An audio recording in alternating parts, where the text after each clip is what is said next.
नमस्कार, जय जोहार। क्या आप भी गवर्नमेंट एग्जाम्स की तैयारी करना चाहते हैं? क्या आप भी मेमोरी टेक्निक्स और ट्रिक्स के जरिए बहुत ही कम समय में स्मार्ट स्टडी करना चाहते हैं? क्या आप चाहते हैं कि सीजी व्यापम टॉपर आपको पढ़ाए?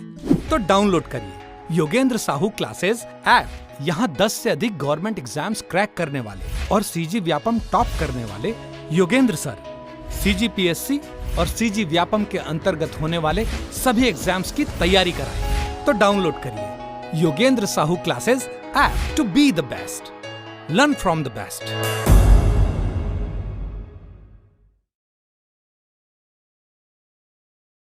कोई भी सपना साकार करने के लिए सबसे जरूरी है सही कोच का होना। चुनिए Yogendra Sahu classes first rank को और करें अपने सीजी व्यापम सीजीपीएससी का सपना साकार। Download the app now. नमस्कार दोस्तों, स्वागत है आपका योगेंद्र साहू ऑनलाइन क्लासेस में। पिछले लेक्चर में हमने लक्ष्मण साय तक कवर कर लिया था। हमने कल्याण साय के बारे में बहुत ही डिटेल में पढ़ा कि कैसे वो मुगलों के दरबार में सेवा देते हैं। अन्य अन्य इतिहासकारों के आधार पर उनकी जानकारी अलग अलग है, इस बारे में देख लिया था। लक्ष्मण साय के बारे में देख लिया था। अब आज हम तख्त सिंह के बारे में देखेंगे। जो कल्याण सिंह हैं उनके आगे जो अन्य 6 शासक आते हैं उसमें से लक्ष्मण साय के बारे में ही बस जानकारी प्राप्त होती है मुख्यतः देखा जाए तो, लेकिन अन्य शासक के बारे में जानकारी प्राप्त नहीं होती है। ठीक, अन्य शासक कौन कौन थे मैंने एक बार आपको रीड करा लिया था। शंकर से लक्ष्मण साय के बाद शंकर साय आते हैं, त्रिभुवन साय आएगा, फिर जगमोहन साय आएंगे, फिर कदली चढ़ाते तो कदली साय आएंगे, फिर रंजीत जाते तो रंजीत साय। ठीक है, उनके आगे तख्त सिंह के बारे में उल्लेख मिलता है सीधा। तो तख्त सिंह के बारे में हमें आज पढ़ना है। इसके शासनकाल कितने हैं तो 1685 से 1689 ईस्वी तक चलता है, 4 साल, 1685 से 1689 ईस्वी तक। यह मुगल सम्राट औरंगजेब के समकालीन था। जैसे कल्याण सिंह के बारे में बोला जाता है, बाबू रेवाराम के अनुसार है कि वो अकबर के समकालीन थे, लेकिन बाकी अन्य इतिहासकार के अनुसार क्या है कि वो जहांगीर के समकालीन थे। तो वैसे ही तख्त सिंह किसके समकालीन थे तो ये औरंगजेब के समकालीन थे। तख्त सिंह औरंगजेब के समकालीन थे। ये औरंगजेब का अंतिम समय चल रहा था, उसी समय इनका शासनकाल आता है। तो औरंगजेब का समकालीन इसे माना जाता है। इसने तख्तपुर नाम का शहर बसाया था अपने ही नाम पर। तख्त सिंह ने अपने नाम पर तख्तपुर नाम का शहर बसाया था। ठीक, इनके अन्य 3 भाई हुए। कौन कौन से तो बोला जाता है कि जो लक्ष्मण साय हैं उनके 4 पुत्र, एक तख्त सिंह, सरदार सिंह, बख्त सिंह और रघुनाथ सिंह। तख्त सिंह, सरदार सिंह, बख्त सिंह और रघुनाथ। तख्त बख्त आ गया, सरदार और रघुनाथ। क्या तख्त बख्त सरदार और रघुनाथ किसके हैं तो ये आपके लक्ष्मण साय के पुत्र हैं। ठीक है, लक्ष्मण साय के आगे जानकारी प्राप्त नहीं होती, लेकिन शासन क्रम में देख लिया गया है, ऐसे ही है। जो शासकों का क्रम देखा जाता है उसमें इसी प्रकार से बताया जाता है। ठीक, तो लक्ष्मण साय से रिलेट कर लेंगे, इनके भाई थे। खैर कहीं उल्लेख नहीं है कि लक्ष्मण साय का बेटा था करके, मैं ऐसे ही रिलेट करा दे रहा हूँ। ठीक है, तो आप उसके नॉर्मल पढ़ते जा सकते हैं कि तख्त सिंह के 4 भाई थे कि तख्त सिंह, बख्त सिंह, सरदार सिंह और रघुनाथ सिंह। तख्त बख्त सरदार और रघुनाथ, तख्त बख्त सरदार रघुनाथ। ठीक, चारों भाई के नाम आपको याद हो गए। तख्तपुर नाम का शहर बसा दिया था। फिर विशेष क्या है इसमें तो पंडित शिवदत्त शास्त्री के अनुसार रतनपुर इतिहास समुच्चय, जो कि अभी तक प्रकाशित नहीं होता, अप्रकाशित है, के अनुसार तख्त सिंह पुत्रविहीन थे। क्या थे? तख्त सिंह पुत्रविहीन थे।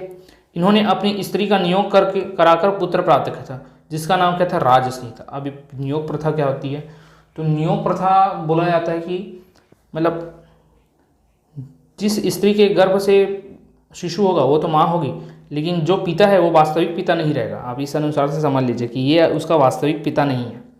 बाकी समझदार हो आप समझ जाएंगे। तो किसी अन्य के थ्रू संतान की इसने प्राप्ति की थी, तो वो आपका नियोग प्रथा कहलाता है, जिसका नाम क्या था? राज सिंह। शिवाजी का रतनपुर यात्रा इसी के समय होता है, जब हमने देखा था कि औरंगजेब उसे आगरा के किले में जो बंद कर देते हैं।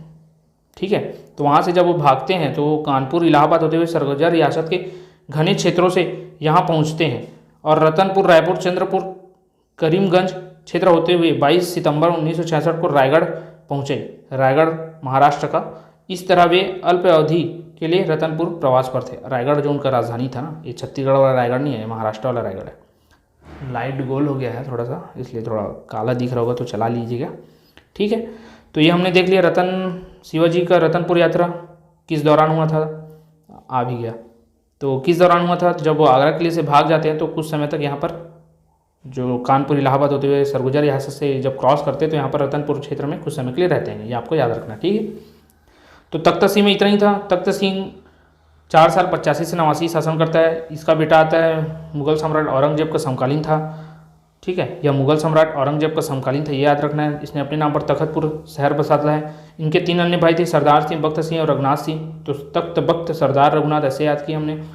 पंडित शिवदत्त राय शास्त्री के अनुसार बोला जाता है, जिनकी एक रचना है रतनपुर इतिहास समुच्चय, जिसमें बताया जाता है कि तख्त सिंह का कोई पुत्र नहीं था।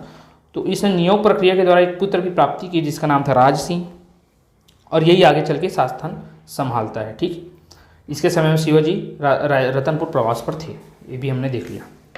फिर राज सिंह देखते हैं। तो राज सिंह ये है, तख्त सिंह के बाद ये शासक बनता है 89 से 1712, 1689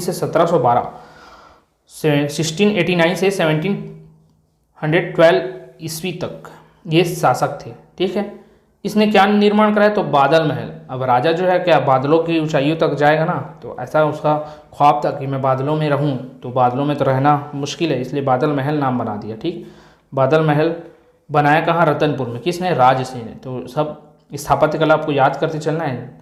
राज सिंह ने बादल महल का निर्माण कराया था, ठीक, रतनपुर में। फिर नगर बनाया अपने ही नाम पर, जैसे इनके पिता ने तखतपुर बनाया। फिर राज ने अपने नाम पर राजपुर शहर बनाया, राजपुर या जूना शहर, जो कि रतनपुर के समीप है। राजपुर या जूना शहर के नाम से जाना जाता है, जो कि रतनपुर के समीप है। इसके समय एक गोपाल मिश्र थे, गोपाल मिश्र, जो कि दरबारी कवि हुआ करते थे। गोपाल मिश्र दरबारी कवि हुआ करते थे। इसकी एक रचना है खूब तमाशा, खूब तमाशा, जो कब लिखी गई है? तो 1689 में। ठीक है, इसका पुत्र विश्वनाथ सिंह था, इसका पुत्र राज सिंह का, जिसने अपने पिताजी के नियोग प्रथा से जन्म होने की जानकारी मिलने पर बाद आत्मग्लानि के कारण आत्महत्या कर ली थी। किसने? तख्त सिंह का बेटा कौन आता है? राज सिंह। ये नियोग प्रक्रिया से आया था, हमने देखा है। अब राज सिंह का जो पुत्र होता है विश्वनाथ सिंह। अब ये विश्वनाथ सिंह को पता चलता है कि जो मेरा पिता था वो नियोग प्रक्रिया से हुआ है, मतलब जो मुख्य रूप से देखा जाए तो मेरे दादा का ही बेटा नहीं है ये। तो इसको बहुत ही आत्मग्लानि होती है, बहुत ही आत्मग्लानि होती है, और इस वजह से ये क्या कर लेता है? आत्महत्या कर लेता है। आत्महत्या कर लेता है तो इसके बाद क्या हो जाता है कि राज सिंह को भी बुरा लगेगा ना कि मेरा बेटा इस बात को जान गया और इसने आत्मग्लानि कर ली। तो ये क्या करता है कि अपने जो कलचुरी शासन है, कलचुरी जो शासन है उसको सौंप देता है। किसको सौंप देता है? तो राज सिंह के बाद ये सौंप देता है रायपुर के कलचुरी शासकों को। रायपुर के कलचुरी शासक कौन रहते हैं उस पर? तो उस समय रहता है आपके राजकुमार सिंह, राजकुमार सिंह। अब ये राजकुमार सिंह को तो शासन सौंपने का ही वादा किया रहता है, कौन? राज सिंह। लेकिन इस राज सिंह की मृत्यु के जस्ट उपरांत ही मोहन सिंह जो रहता है वो शिकार पर जाया रहता है। अब ये मोहन सिंह कौन है? तो हम जब रायपुर के कलचुरी वंश पढ़ेंगे तो उसमें देखेंगे राजकुमार के बाद उसका बेटा रहता है मोहन सिंह। अब रायपुर की कलचुरी राजकुमार मोहन सिंह को, माफ़ कीजिएगा, हाँ राजकुमार लिखा तो मैंने गलत पढ़ लिया, राजकुमार सिंह, राजकुमार जो है मोहन सिंह के बारे में बात कर रहे हैं। इस मोहन सिंह को शासन जो है सौंपने का वादा किया रहता है। इस मोहन सिंह को शासन सौंपने का वादा किया रहता है, कौन? राज सिंह। लेकिन इसकी मृत्यु के समय मोहन सिंह जो है वो शिकार पर गया रहता है। और ये मोहन सिंह कहाँ का है? तो रायपुर का कलचुरी वंश का ना। हमने देखा था अंधकार युग के समय, वीर सिंह देव के समय जो कलचुरी वंश है 2 पार्ट में बढ़ जाता है, रायपुर और रतनपुर। तो रायपुर का जो कलचुरी वंश चलते आ रहा है उसमें एक राज शासक रहता है मोहन सिंह, इसको अपनी सत्ता देने का बात किया रहता है। लेकिन उसके शिकार पर जाने का फायदा कौन उठा लेता है? राज सिंह का चाचा, राज सिंह का चाचा। राज सिंह का चाचा कौन रहता है? अभी हमने देखा था तख्त सिंह के 3 और भाई थे, तख्त बख्त, रघुनाथ और सरदार। तो इसका चाचा जो रहता है सरदार सिंह, वो इसका फ़ायदा उठा लेता है, क्योंकि तख्त सिंह के बाद दूसरे नंबर का बेटा रहता है या उसका बड़ा भाई रहता है, ऐसा समझ लेना। तो वो इसका फ़ायदा उठा के सत्ता संभालने लग जाता है। तो ये था राज सिंह के आगे शासन के बारे में जानकारी। एक बार मैं अच्छे से क्लियर कर देता हूँ, अगर आपको बहुत ही हौच पौच हो गया होगा तो। देखो, राज सिंह तख्त सिंह का बेटा था, नियोग के द्वारा हुआ था। ये 1689 से 1712 ईस्वी तक शासन करता है। इसने बादल महल का भी निर्माण करा था कि बादलों में रहूँगा, ऐसा सोच के बादल महल का निर्माण कराता है रतनपुर में। फिर अपने नाम पर अपने पिता के समान एक शहर की स्थापना करती है, जो कि राजपुर है, राजपुर या जूना शहर, जो रतनपुर के समीप में है। इसके समय के बहुत ही फेमस कवि, दरबारी कवि हुए कौन? गोपाल मिश्र, जिसकी रचना थी खूब तमाशा। कब प्रकाशित हुई, कब आई, कब लिखा गया? तो 1689 में। 1689 में खूब तमाशा लिखा गया, बहुत ही फेमस है ये, आपको याद रखना है। अब इसके समय क्या होता है कि इसका जो पुत्र आता है राज सिंह का, विश्वनाथ सिंह, उसको पता चल जाता है कि जो मेरा बाप है राज सिंह, वो नियोग प्रक्रिया के द्वारा हुआ है, नियोग प्रथा के द्वारा हुआ है, ये मेरा मतलब हम कलचुरी वंश के असली खून नहीं है, ऐसा उसको जानकारी मिलने के कारण वो आत्मग्लानि के कारण आत्महत्या कर लेता। कौन? इसका पुत्र विश्वनाथ सिंह। तो अब सत्ताविहीन हो जाएगा आगे का शासन। इसलिए ये राज सिंह क्या करता है, जो रायपुर में कलचुरी शाखा चल रही होती है उसके एक शासक रहते हैं मोहन सिंह, उनको शासन देने का वादा किया रहता है। लेकिन इनकी मृत्यु जब होती है राज सिंह की, उसी दौरान मोहन सिंह शिकार पर गए रहते हैं। इसका फायदा कौन उठा लेता है? इस राज सिंह का चाचा। इस राज सिंह का चाचा कौन? इसके 3 चाचा थे, क्योंकि हमने देखा था जो तख्त सिंह है उसके 3 भाई, सरदार सिंह, बख्त सिंह और रघुनाथ सिंह। तो सरदार सिंह इसका फायदा उठा के शासन पर, गद्दी पर बढ़ जाता है। तो अब सरदार सिंह के बारे में हमें देखना है। अब ये जो सरदार सिंह है वो 1712 से 1732 ईस्वी तक शासन करता है, 1712 से 1732 ईस्वी तक। अब इस सरदार सिंह राज सिंह के चाचा थे, जो उनकी मृत्यु के बाद रतन की सत्ता की बागडोर को संभालते हैं कि तो वे भी निपुत्र मतलब निसंतान थे। वे भी बोला जाता है कि निसंतान थे। ठीक है, कौन? आपके सरदार सिंह। सरदार सिंह भी निसंतान थे, जैसे उसका भाई था तख्त सिंह, उसी अनुसार ये भी निसंतान था। तो ये क्या करता है, अपनी मृत्यु के पश्चात ना अपना जो सत्ता है अपने भाई को दे देता है। अब भाई के भाई में ट्रांसफ़र होते चले जा रहे हैं। तख्त सिंह का बेटा राज सिंह आता है, लेकिन उसका बेटा विश्वनाथ सिंह मर जाता है, मतलब आत्मग्लानि की वजह से आत्महत्या कर लेता। तो राज सिंह के मरने पर फ़ायदा कौन उठा लेता है? सरदार सिंह शासन करने लगता है। फिर इसका भी कोई पुत्र नहीं होता है, तो ये अपने भाई को शासन दे देता है कि मैंने अपने भाई के बेटे से शासन लिया तो मेरा भाई भी शासन करेगा कर। तो रघुनाथ सिंह गद्दी पर बैठ जाता है, और इसकी उम्र उस समय बहुत ज़्यादा हो जा रही थी। इसकी रघुनाथ सिंह की कितने उम्र का रहता है? तो 60 वर्ष की उम्र पर ही गद्दी पर बैठता है रघुनाथ सिंह। 60 वर्ष की उम्र पर गद्दी पर बैठता है कौन? रघुनाथ सिंह। तो अब मोहन सिंह को तो मिलने वाला था, इतने समय तक मोहन सिंह को मिला नहीं है, तो मोहन सिंह को बुरा लगेगा कि नहीं लगेगा? बहुत ही जलन, द्वेष, ये सब की भावना उसके अंदर, ईर्ष्या की भावना आएगी, ईर्ष्या है, आएगी ही आएगी। तो अब इसका वो बदला लेगा कौन? मोहन सिंह, कि राज सिंह के बाद मुझको शासन मिल जाना था, लेकिन इतने वर्षों तक मुझे शासन नहीं मिला। उसके चाचा ने कर लिया शासन, फिर उसके दूसरे चाचा भी शासन कर रहे हैं, लेकिन अभी तक मुझको शासन नहीं मिला, वादा मुझसे किया गया था। तो इस वजह से अब मोहन सिंह क्या करेगा, आगे विद्रोह कर देगा। तो रघुनाथ सिंह के समय विद्रोह होता है। अभी रघुनाथ सिंह को जब पढ़ेंगे हम तब पता चलेगा कैसे विद्रोह होता है। तो हम रघुनाथ सिंह को देखते हैं। अभी रघुनाथ सिंह सरदार सिंह के बाद शासन संभालता है। ये 1732 से 1745 तक शासन करता है, 1732 से 1745 तक शासन करता है। ठीक है, लेकिन सर हमने तो पढ़ा है 1741 तक, 1741 तक सर कलचुरी काल पढ़े हैं, तो 1745 तक कैसे हो गया? तो 1741 में एक मराठा शासक रहता है। कौन रहता है मराठा शासक? भास्कर पंत, रघुजी प्रथम रहते हैं मराठा शासक। उनका सेनापति भास्कर पंत ने उड़ीसा अभियान के दौरान आक्रमण कर दिया। कहाँ आक्रमण कर दिया? रघुनाथ सिंह के ऊपर। तो ये क्यों आक्रमण होता है, ये एक कहानी है, इसके बारे में आपको बताता हूँ। तो पहले देख लेते हैं रघुनाथ सिंह को सत्ता कैसे मिला। तो सरदार सिंह निसंतान था, उसके मरने के अवस्था में 60 वर्षीय भाई रघुनाथ सिंह को उत्तराधिकारी बनाया गया था। तो इसके अनुसार इसको शासन मिल जाती है। अब मराठाओं का आक्रमण होता है, तो मराठा जो है ना, रघुजी प्रथम जो रहते हैं बंगाल आक्रमण के लिए गए रहते हैं। उस समय अपनी सेना को लेकर जाते रहते हैं, और रास्ते में पड़ता है छत्तीसगढ़ क्षेत्र, जो कि कलचुरियों के अधीन था। और इस क्षेत्र में रहने वाले शासक से वो राशन की सहायता मांगता है, लेकिन ये क्या करते हैं, राशन सहायता नहीं दूंगा बोल देता है। तो इस वजह से वो क्या करते हैं, बहुत ही रुष्ट हो जाता है और बोलता है कि आगे आके मैं तेरे को देखूंगा। तो जब बंगाल विजय अभियान के वापस जब आता है, तो फिर इसका जो सेनापति रहता है भास्कर पंत, बंगाल उड़ीसा अभियान के दौरान बोल रहे हैं, माफ़ कीजिए, उड़ीसा अभियान, बंगाल उड़ीसा एक ही अभियान के दौरान जाया रहता है। तो उड़ीसा अभियान के दौरान आक्रमण करता है। उड़ीसा अभियान के दौरान क्या कर देता है, बंगाल उड़ीसा एक ही समय पर जाया रहता है। वो यहाँ पर उड़ीसा अभियान लिखा है। तो उड़ीसा अभियान के दौरान क्या कर देता है, इसका जो सेनापति रहता है भास्कर पंत, कि हमें राशन व्यवस्था आप प्रदान नहीं कर रहे हो, तो ये आपके रघुनाथ सिंह के ऊपर आक्रमण कर देता है। कब? 1741 ईस्वी में।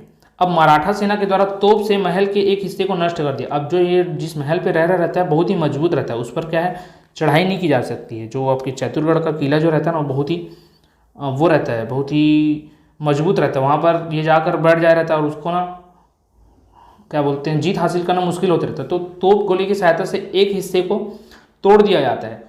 और तोड़ दिया जाता है तो जो रघुनाथ सिंह की जो रानियाँ रहती हैं, वो डर के कारण कि रघुनाथ सिंह इतने बुजुर्ग हो चुके हैं, ये लड़ तो पाएंगे नहीं, इस वजह से उनकी रक्षा करने के लिए उनकी जो रानियां हैं उन्होंने सफ़ेद ध्वज फहराकर शांति की मांग करते और संधि की घोषणा करते। सफ़ेद ध्वज एक प्रतीक होता है कि युद्ध विराम का और संधि की जाएगी करके, तो उसकी घोषणा कर देती कौन?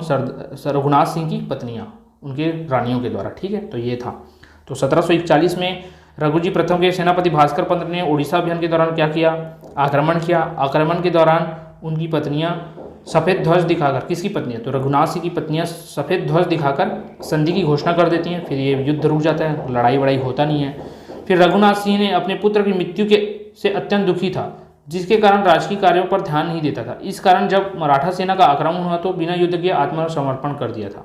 अब एक और कहानी बोली जाती है कि एक और किस्सा इसी के साथ में कि रघुनाथ सिंह के युद्ध ना करने का कारण क्या था? एक तो बहुत ही ज़्यादा उम्र का हो गया था, तो उनकी रानियों ने ही संधि के लिए ध्वज फैला दिया उसका। और दूसरा कारण था कि उनका जो पुत्र था, रघुनाथ सिंह का जो पुत्र रहा था, वो उसकी जस्ट मृत्यु हुई थी। उस वजह से उसका किसी भी कार्य में ध्यान नहीं रखता था। पुत्र मोह के कारण जब पुत्र का वियोग हुआ तो वो किसी भी कार्य को नहीं करता था। इस कारण वो आक्रमण के समय भी बिना युद्ध किए आत्मसमर्पण कर देता है। परिणाम क्या निकलता है? तो मराठों को रतनपुर क्षेत्र हासिल करने के लिए किसी भी प्रकार का संघर्ष करना नहीं पड़ता, उनको बहुत ही आसानी से रतनपुर क्षेत्र प्राप्त हो जाता है। परिणाम यही निकलता है एकमात्र। ठीक है, तो मराठा जो शासन है उसे रतनपुर क्षेत्र पर कब्जा करने के लिए किसी भी प्रकार का संघर्ष करना नहीं पड़ता है, ये परिणाम निकलता है।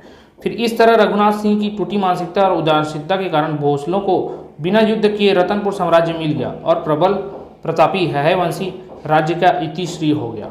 ठीक है, एक तो ये कारण था,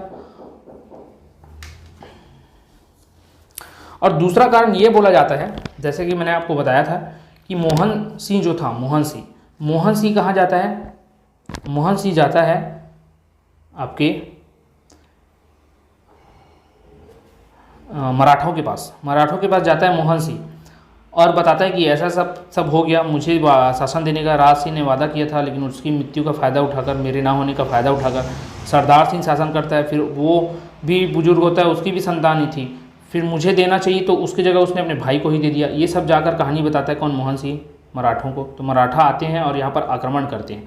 तो ये भी कहा जाता है कि जो कलचुरी वंश का जो अंत करने का श्रेय मोहन सिंह को भी जाता है। क्यों? क्योंकि उसने सत्ता के लालच में अपने ही घर को मतलब अपने ही शासन व्यवस्था को विनाश करने का कार्य किया था। इस वजह से क्यों? क्योंकि उसको चाहिए था रतनपुर की सत्ता। रतनपुर, रायपुर में देखा जाए तो मुख्य सत्ता रतनपुर के हाथों में थी, ज़्यादा क्षेत्र रतनपुर क्षेत्र में आता था। इस वजह से उसे भी सत्ता की लालसा थी। लेकिन अब मराठों को तो बिना युद्ध किए वो क्षेत्र मिल गया है, और कोई भी अपने जीते हुए क्षेत्र को किसी को क्यों देगा? तो वो कुछ समय के लिए मोहन सिंह को देते हैं, लेकिन मोहन सिंह की मृत्यु के बाद उस क्षेत्र को छीन लेते हैं।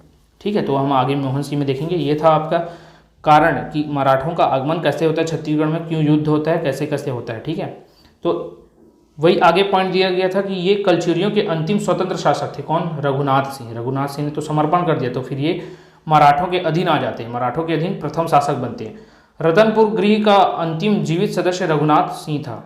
जो रतनपुर गृह है, रतनपुर गृह मतलब रतनपुर के जो कलचुरी शासक हैं, उनका जो अंतिम जीवित सदस्य कौन था? वो तो रघुनाथ सिंह था। क्यों? क्योंकि उनके पुत्र की तो मृत्यु हो गई थी, तो आगे सत्ता तो चलेगा नहीं। तो अंतिम रूप से जो शासक थे वो कौन थे? रघुनाथ सिंह थे, और अंतिम जीवित सदस्य भी इनको ही बोल दिया जाता है। अंतिम जीवित सदस्य बोल दिया, अंतिम शासक बोले तो रघुनाथ सिंह को माना जाएगा, क्योंकि इनके आगे वंशावली है ही नहीं, क्योंकि उनके पुत्र की मृत्यु हो गई है। ठीक, तो ये था आपके रघुनाथ सिंह के बारे में। ज़्यादा खास था नहीं, केवल आपको कहानी पर ध्यान देना था। 1732 से 1745 तक शासन करता है। कैसे करता है? तो सरदार सिंह की निसंतान था, तो इसने अपने भाई को सत्ता पर बैठा दिए। कैसे? इस बारे में 4 से 5 बार डिस्कस कर लिया है। 60 वर्ष की उम्र पर बैठता है। इसी दौरान इसके पुत्र की मृत्यु हो जाती है। मोहन सिंह बहुत ही जल भून के राख हो जा रहा था कि मुझे अभी भी शासन नहीं मिला, तो मराठों को जाकर प्रेरित करते कि आक्रमण करो। और दूसरा किस्सा ये कि राशन व्यवस्था भी मांगी जाती है, फिर भी इसने सहायता नहीं किया। तो दोनों वजहों से इस पर आक्रमण कर दिया जाता है रघुजी प्रथम के सेनापति भास्कर पंत के दौरान, जब ये उड़ीसा अभियान पर जा रहे थे। तो ये रघुनाथ सिंह बहुत ही पुत्र वियोग में टूट सा जा रहा था, तो ये किसी भी कार्य को नहीं करता है, तो आत्मसमर्पण कर देता है। और आत्मसमर्पण इनकी रानियों के द्वारा सफ़ेद ध्वज दिखाकर किया जाता है और संधि कर लिया जाता है। तो इस प्रकार मराठों को जो रतनपुर क्षेत्र हासिल करने में किसी प्रकार का संघर्ष करना नहीं पड़ता है। ठीक है, फिर इस तरह क्या है कि हैहयवंशी और कलचुरी वंश का जो है साम्राज्य मराठों के अधीन चले जाता है और हैहयवंशी साम्राज्य का अंत हो जाता है। ठीक, अब ये जो है वंशीय शासक जो था, कलचुरी वंश का जो शासक था, अंतिम शासक, स्वतंत्र शासक कौन हो जाएगा? रघुनाथ सिंह हो जाएगा। और ये मराठों के अधीन प्रथम शासक हो जाएगा। ठीक है, और इसे बोला भी जाता है कि रतनपुर की कलचुरियों का अंतिम शासक या अंतिम व्यक्ति था। ठीक, फिर मोहन सिंह के बारे में, अब इसके आगे मोहन सिंह ने तो बोला था कि शासन मुझे देना, लेकिन रघुनाथ सिंह का जो है उम्र 1741 में आक्रमण किया गया, लेकिन रघुनाथ सिंह का जो उम्र है 60 वर्ष था, तो उसकी अवस्था को देखते हुए क्या करते हैं कि उन्हें मृत्यु होने तक शासन करने दिया जाए, ऐसे करके मोहन सिंह को सत्ता नहीं दी जाती। फिर कुछ समय बाद जब मृत्यु होती तो मोहन सिंह को यहाँ शासन करने के लिए बोला जाता है, किसके द्वारा? मराठाओं के द्वारा। और मराठाओं के द्वारा जब यहाँ शासन करने के लिए कहा जाता है मराठों द्वारा, तो वो इनके अधीन ही शासन करेंगे ना कि स्वतंत्र रूप से। तो अधीन, तो मराठों के अधीन अंतिम शासक बोला जाए या दूसरा शासक बोला जाए तो वो आपका मोहन सिंह आता है। तो 1745 में रघुनाथ सिंह की मृत्यु के बाद आगे ये शासन करता है 1745 से 1757 तक। फिर 23 जनवरी 1757 को जब इसकी मृत्यु हो जाती है तो ये संपूर्ण रूप से जो क्षेत्र है वो मराठों के अधीन आ जाता है। ठीक है, संपूर्ण रूप से जो क्षेत्र है वो मराठों के अधीन आ जाता है। ठीक, तो यहाँ पर लिखा भी गया है मराठों के अधीन अंतिम शासक ये था, अंतिम कलचुरी शासक मोहन सिंह था। अभी लेकिन रायपुर वाला क्षेत्र का था। ठीक है, तो अभी रायपुर का वाला जो है रतनपुर भी संभाल रहा है, रायपुर भी संभाल रहा है। तो जब इसकी मृत्यु होगी और ये मराठा के अधीन है तो इसका भी क्षेत्र तो मराठा लेंगे ना, तो रतनपुर के साथ साथ रायपुर का क्षेत्र भी ले लेते हैं। तो कलचुरियों की समाप्ति का षड्यंत्र इसने ही रचा था एवं मराठों को आक्रमण हेतु आमंत्रित किया था। देखो मैंने आपको दोनों थ्योरी बता दी। ठीक है, मुख्य थ्योरी आप इसी को याद रखना क्योंकि इसके बारे में यहाँ उल्लेख दिया गया है बुक में, तो इसको याद रखते चलना है आपको। ठीक, फिर भास्कर पंत देखते हैं। तो भास्कर पंत अभी हमने पढ़ा रघुजी प्रथम का जो सेनापति था जिसने यहाँ पर सत्ता स्थापित करने के लिए युद्ध, मतलब रघुनाथ सिंह को सरेंडर करने के लिए मजबूर कर दिया, वो व्यक्ति है। तो भास्कर पंत के बारे में हम देखेंगे। तो मराठों के भोसला शासक जो थे, मराठों के जो भोसला शासक रघुजी प्रथम थे उसका सेनापति था ये। आगे हम मराठा काल में भी इसके बारे में देखेंगे, लेकिन यहाँ भी इसका नाम आया तो यहाँ दे दिया गया। तो ओवरव्यू देखते चलिएगा आप। कलचुरी शासक समाप्त हो गए, कहाँ के? रतनपुर के बारे में भी हम पढ़ते आ रहे थे और रतनपुर पूर्ण रूप से समाप्त हो गया है। रायपुर भी समाप्त हो गया ये मोहन सिंह के साथ ही ना, लेकिन अभी रायपुर का कलचुरी अंश हमें पढ़ना है तो हम उसको एक सीक्वेंस से पढ़ेंगे और आखिरी में देखेंगे कि वहाँ क्या क्या हुआ। तो अभी आप देखेंगे कि रतनपुर के रूप से मुख्य रूप से कलचुरियों का अंत हो जाता है मराठाओं के द्वारा। कौन करता है? तो भास्कर पंत रहता है जो रघुजी प्रथम का सेनापति रहता है। बंगाल विजय अभियान के दौरान रतनपुर राज्य में कलचुरी शासक रघुनाथ सिंह के समय 1741 में आक्रमण किया था। ये देखिए बंगाल वहाँ उड़ीसा, तो दोनों था, ये बंगाल उड़ीसा अभियान के दौरान ही किया था। रघुनाथ सिंह ने भास्कर पंत से संपूर्ण खजाना लूटकर, भास्कर पंत ने संपूर्ण खजाना लूटकर उस पर 1 लाख रुपए जुर्माना लगा दिया तथा रतनपुर से जाते वक्त कल्याणगिरी गोसाई को अपना मुख्य व्यक्ति नियुक्त किया। अब यहाँ जब रघुनाथ सिंह को शासन करने के लिए छोड़ा जाता है तो मराठा के तो अधीन शासन कर, लेकिन सही रूप से सुचारू रूप से शासन कर रहा है, कोई षड्यंत्र तो नहीं रच देगा। इस वजह से यहाँ एक व्यक्ति को छोड़ता है जो रहता है कल्याणगिरी गोसाई। कल्याणगिरी गोसाई वो व्यक्ति है जो मराठा अधीन कलचुरी शासन चलने के वक्त यहाँ पर रहता है मराठा प्रतिनिधि के रूप में। ठीक है, तो कल्याणगिरी गोसाई का नाम बहुत ही इंपॉर्टेंट है, याद रखना है। भास्कर पंत ने 1744-45 में बंगाल अभियान से लौटते समय अलीवर्दी खां द्वारा धोखे से मनकुटा नामक स्थान पर इसकी हत्या कर दी गई थी। अभी जो भास्कर पंत था यहाँ से जीत के तो गया था कहाँ? बंगाल विजय के लिए, और बंगाल विजय के बाद जब ये लौटा था बंगाल अभियान के दौरान तो वहाँ एक शासक था अलीवर्दी खां।